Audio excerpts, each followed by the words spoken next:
Hello everyone. तो हम लोग करेंगे आज का हमारा जो टॉपिक है प्राचीन भारत का इतिहास का संगम युग। इस टॉपिक से रिलेटेड जितने भी इंपॉर्टेंट एमसीक्यूज क्वेश्चंस बनेंगे सबको डिस्कस करेंगे। बहुत छोटा सा टॉपिक है। एंशिएंट इंडिया में यहाँ से क्वेश्चंस आते हैं आपके एग्जाम में, UPSC, state PSC, SSC, railway, इन सब में पूछे जाते हैं। इसमें बेसिकली वो चेर, चोल, पांडे वंश ये सब आते हैं। तो पहले खुद से कोशिश करिएगा। पीछे के सारे वीडियोज़ आपको मिल जाएंगे टॉपिक वाइज, जो है modern history, medieval history, ancient history. तो आपको सारे वीडियोस हिस्ट्री के प्लेलिस्ट में मिल जाएंगे। और बहुत जल्द हिस्ट्री समाप्त करके मैं पॉलिटी अब शुरू करने वाला हूँ। तो पीछे के सारे वीडियोस को जरूर देखते रहिए, रिवाइज करते रहिए। हिस्ट्री मैंने पूरा कंप्लीट करा दिया और अच्छे से सारे क्वेश्चंस लगभग करा दिए हैं मैंने एमसीक्यूज के फॉर्मेट में।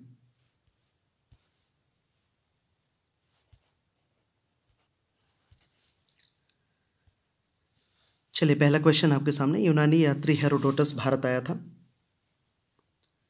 तो यूनानी यात्री हेरोडोटस भारत आया था 5वीं सदी ईसा पूर्व में। हेरोडोटस को इतिहास का पिता भी कहा गया है।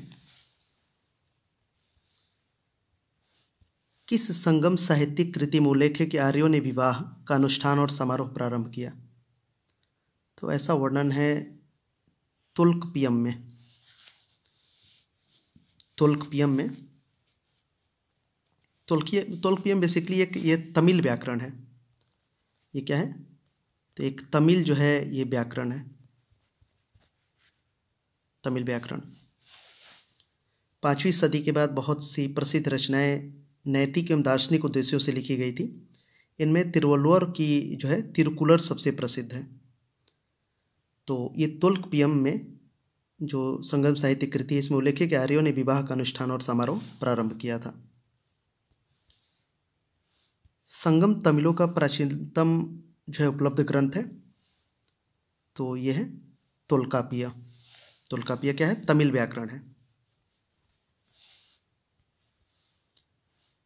निम्नलिखित में से कौन तमिल व्याकरण ग्रंथ है? तो अभी बताया मैंने, तोल्कापिया।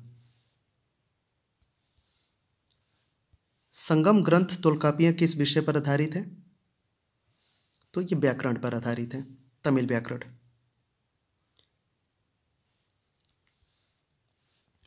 प्रारंभिक तमिल साहित्य में निम्नलिखित में से कौन से महाकाव्य थे? तो ये थे शिल्पाधिकारम और मणि मैखले। ये प्रारंभिक तमिल साहित्य में ये दोनों जो है महाकाव्य थे।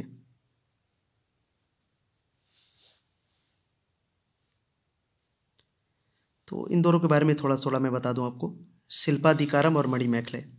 तो इलांगो जो है, इलांगो ने शिल्पाधिकारम यानी कि पायलो की गीत, एक उत्कृष्ट रचना है जो तमिल जनता में राष्ट्रीय काव्य के रूप में मानी जाती है। इसमें बेसिकली 30 जो है इसके सर्ग हैं और जिन्हें कि 3 खंडों में लिपिबद्ध किया गया है। यह बौद्ध रुझान वाला महाकाव्य है। इसमें कावेरी पट्टनम के कोलन और उसकी पत्नी कंडागी एवं नर्तकी माधवी की प्रेम कहानी है। तो ये तो हो गया शिल्पाधिकारम का। मणि मैखले की अगर बात करें तो मदुरा के बौद्ध धर्मावलंबी व्यापारी शीतलय सतनार ने मणि मैखले की रचना की। इसमें भी जो है, इसमें 30 सर्गों के अतिरिक्त एक प्रस्तावना भी है और इसमें जैन प्रभाव है। ये जो है बौद्ध प्रभाव है और दूसरा जैन प्रभाव से है। इसमें राजकुमार उदय कुमारन एवं मणि मैखले कोलन एवं नार्तकी माधवी की पुत्री की प्रेम कहानी है। इस ग्रंथ की कहानी दार्शनिक एवं शास्त्रार्थ संबंधी बातों के लिए बनाई गई है। इसका महत्व मुख्यतः धार्मिक है। नीलकंठ शास्त्री के अनुसार यह बौद्ध लेखक दिंडनाथ 5वीं शती की कृति न्याय प्रवेश पर आधारित है। ये दोनों आप समझ गए होंगे। यहाँ पे प्राचीन पत्तन पुहार किसके तट पर स्थित है? तो ये कावेरी के तट पर स्थित है। संगम साहित्य में निम्न वंशों में निम्न में से किसी का उल्लेख नहीं मिलता है? तो इसमें पल्लव का उल्लेख नहीं मिलेगा, चोल, चेर, पांडव इनका उल्लेख मिलेगा। संगम साहित्य क्या है बेसिकली, इसको समझ लीजिए। ऐतिहासिक युग के प्रारंभ में दक्षिण भारत का क्रमबद्ध इतिहास हमें जिस साहित्य से ज्ञात होता है उसे संगम साहित्य कहा जाता है। संगम शब्द का अर्थ है परिषद अथवा गोष्ठी होता है, जिनमें तमिल कवि एवं विद्वान एकत्र होते थे। प्रत्येक कवि अथवा लेखक अपनी रचनाओं को संगम के समक्ष प्रस्तुत करता था तथा इसकी स्वीकृति प्राप्त हो जाने के बाद ही किसी भी रचना का प्रकाशन संभव था। परंपरा के अनुसार अति प्राचीन समय में पांड्य राजाओं के संरक्षण में कुल 3 संगम आयोजित किए गए और इनमें संकलित साहित्य को ही संगम साहित्य कहा गया है। तो इतना आपको पता होना चाहिए। पतिव्रता पत्नी की पूजा को किस तमिल ग्रंथ में प्रतिष्ठा प्राप्त हुई है? तो शिल्पाधिकारम में। पतिव्रता पत्नी की पूजा को शिल्पाधिकारम तमिल ग्रंथ में प्रतिष्ठा प्राप्त हुई है। पादिरुपत्तु किन राजाओं की स्तुति परक कविताओं का संग्रह है? तो ये चेर का जो है संग्रह है। पादिरुपत्तु चेर राजाओं की स्तुति परक कविताओं का संग्रह है। निम्नलिखित तमिल ग्रंथों में किसे लघुवेद की संज्ञा दी गई है? तो कुराल को जो है लघुवेद की संज्ञा दी गई है। तिरुवल्लुवर का नाम आपने सुना होगा। तिरुवल्लुवर कवि जो है कृत, ये कुराल है। कुराल तमिल साहित्य का एक आधारभूत ग्रंथ बताया गया जाता है। इसके विषय त्रिवर्ग आचार शास्त्र, राजनीति, आर्थिक जीवन एवं प्रणय से संबंधित है।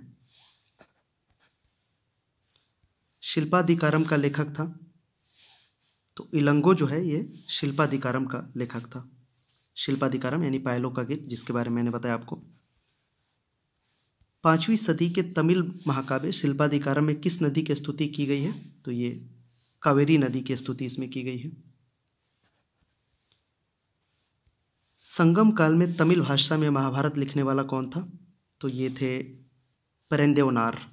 इन्होंने संगम काल में तमिल भाषा में महाभारत जो है लिखने वाले ये थे। नेक्स्ट है, संगम साहित्य किस भाषा में लिखा गया? तो तमिल में लिखा गया है संगम साहित्य। किसके संरक्षण में संगम साहित्य की रचना की गई थी? तो पांडे के संरक्षण में संगम साहित्य की रचना की गई थी। निम्न में से कौन ग्रंथ भारतीय व्यापारियों द्वारा कटाह द्वीप की कठिन समुद्री यात्रा का वर्णन करता है? तो ये है समराइच कहा। ये ग्रंथ भारतीय व्यापारियों द्वारा कटाह द्वीप की कठिन समुद्री यात्रा का वर्णन करता है। देखिए, संगम साहित्य जो है ना, बेसिकली ये 3 राज्य, इसमें चोल, चेर तथा पांडे का विवरण इससे प्राप्त होता है। उत्तर पूर्व में चोल, दक्षिण पश्चिम में चेर तथा दक्षिण पूर्व में पांडे राज्य स्थित थे। और संगम युगीन राज्यों में सर्वाधिक शक्तिशाली चोलों का राज्य था। निम्नलिखित युग्मों में कौन सा एक युग्म सही सुमेलित नहीं है? तो इसमें जो बी है ना, मणि मेखले तिरुमाजिशी, ये जो है ये सही मैचिंग नहीं है। मणि मेखले के बारे में मैंने बताया आपको। इसके जो मतलब रचना किया था उनका नाम है शीतलय सतनार। अब यहाँ पे ये तमिल ग्रंथ और उनकी ये रचना के बारे में है, ये मैच कराना है आपको। तो तिरुकुलर हो जाएगा ये तिरुवल्लुवर ने ही कुराल भी लिखा है। शिल्पाधिकारम का तो इलंगो ये हो जाएगा। मणि मेखले का सतनार, पूरा नाम है उनका शीतलय सतनार। और तोल्कापियम का तोल्कापियर। इस हिसाब से ऑप्शन ए इसमें करेक्ट उत्तर है। अब यहाँ पे है ये संगम ग्रंथ और ये संकलनकर्ता। तो एनगरुनुरु का हो जाएगा ये गुडलूर किलार। अहना नूरू का हो जाएगा रुद्र शर्मण। मुरुगल पडे का हो जाएगा नकीर। और शिरुपुनुरुपडे का हो जाएगा नतनार। इस हिसाब से हम देखेंगे तो इसमें ऑप्शन डी करेक्ट उत्तर होगा।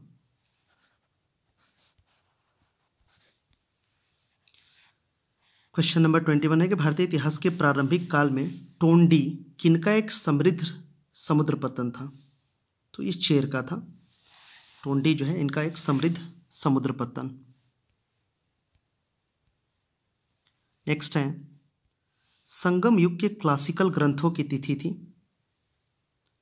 तो क्लासिकल युगों की जो तिथि थी वो थी 1000 बीसी से 100 बीसी से 100 एडी तक, मतलब ये लगभग 200 साल का पीरियड। संगम तिथि क्या निर्धारित है? तो ये बेसिकली है 500 ईसा पूर्व से 500 ईस्वी तक, मतलब लगभग 1000 साल तक ये चला है संगम तिथि। चोल, चेर, पांडे ये तीनों। संगम युग में उरैयूर किस लिए विख्यात था? तो ये कपास के व्यापार का महत्वपूर्ण केंद्र था संगम युग में उरैयूर। प्राचीन भारत एंशिएंट इंडिया में संगम क्या था? तो इसके बारे में ऑलरेडी मैं बता चुका हूँ। तमिल कवियों का संघ या मंडाल बोलो आप, परिषद बोलो या गोष्ठी। तृतीय संगम हुआ था तो ये मदुरई में हुआ था तृतीय संगम।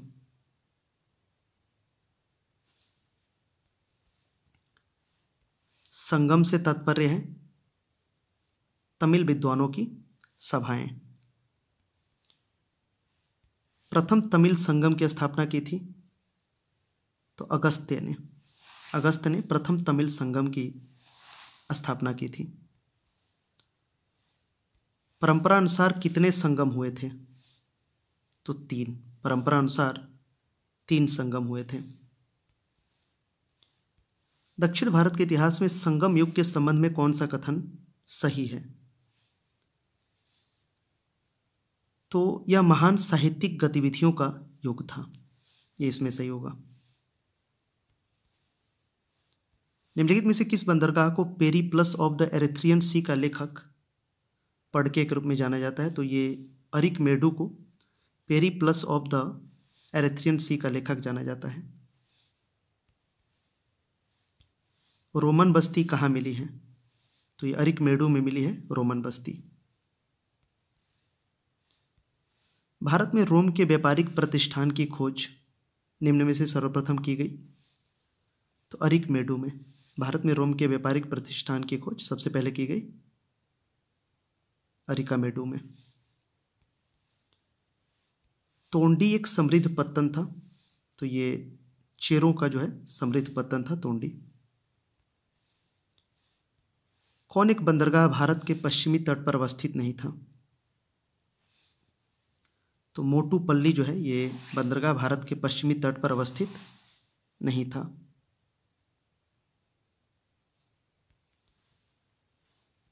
संगम साहित्य में कावेरी पत्तनम का संबंध किससे है? तो चोलों से। संगम साहित्य में कावेरी पत्तनम का संबंध चोलों से है। निम्नलिखित में से किस नदी के मुहाने पर प्राचीन पत्तन पुहार स्थित था? तो कावेरी। कावेरी नदी के मुहाने पर प्राचीन पत्तन पुहार स्थित था। निम्नलिखित राजवंशों में किसका उल्लेख संगम साहित्य में नहीं हुआ है? तो कदम्ब।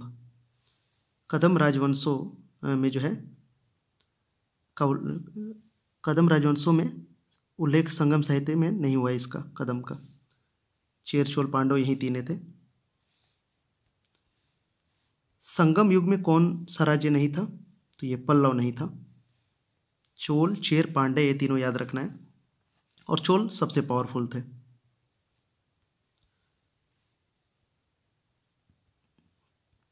संगम युग में कौन नहीं था? तो चालुक्य नहीं थे। चेर, चोल, पांडव ये तीनों थे। प्रश्न क्वेश्चन नंबर 41 की दक्षिण भारत के किस वंश के राजा ने रोम राज्य में एक दूत 26 ईसा पूर्व में भेजा था? तो पांडे जो है दक्षिण भारत में पांडे वंश के राजा ने रोम राज्य में एक दूत 26 ईसा पूर्व भेजा था। अब यहाँ पे एक कथन है कि पडिनेन किलुकनक्कु समूह की अहम एवं पूरम कविताएं संगम रचनाओं का अनुवर्तन है। कारण है कि उन्हें प्रमुख संगम रचनाओं के विपरीत उत्तर संगम रचनाओं में सम्मिलित किया गया है। तो बोलेंगे कि ए और आर दोनों सही है, और आर ए का सही स्पष्टीकरण भी है। संगमकालीन साहित्य में कौन को एवं मनन किसके लिए प्रयुक्त होते थे? कौन को एवं मनन ये प्रयुक्त होता था राजा के लिए।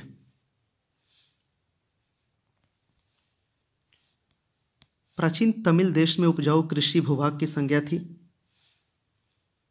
तो मरुदम जो है प्राचीन तमिल देश में उपजाऊ कृषि भूभाग की संज्ञा थी। संगम ग्रंथों में उल्लिखित मुरुगन किस देवता के साम्य रखते हैं? किस देवता से साम्य रखते हैं? तो स्कंद। संगम ग्रंथों में उल्लिखित मुरुगन देवता जो है ये सामने रखते हैं स्कंद देवता के। भारत के संदर्भ में मानसून की खोज किसने की थी? तो ये हिप्पालस ने भारत के संदर्भ में मानसून की खोज की थी। निम्नलिखित में कौन श्रीलंका का संगम कवि था? तो गजबाहु जो है ये श्रीलंका का संगम कवि था। पांडे केंद्रित थे, तो ये मदुरै में थे पांडे।